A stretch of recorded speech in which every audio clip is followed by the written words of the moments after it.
In today's video, I am going to teach you how to create collections on Shopify. Collections are a simple way to group products together, so customers can browse by category, theme, season, or any other structure that fits your store.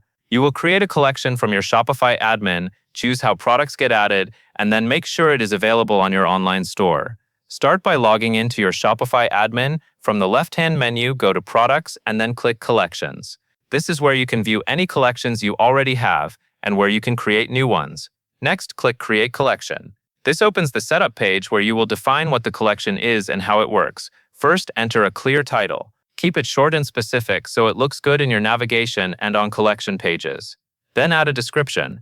Your description is useful for explaining what customers will find in this collection, and it can also support search engine visibility, so use natural, helpful wording. Now choose your collection type. You can select manual or automated. Manual means you will hand-pick the products that belong in this collection. This is a good option when you want full control, like for a featured set of items or a limited promotion.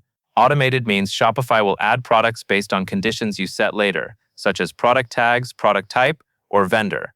Automated collections are ideal when you want the collection to update on its own as you add new products to your store. After that, upload a collection image. Choose an image that represents the category well and matches the style of your brand. A clean, high-quality image can make the collection feel more polished and easier to shop.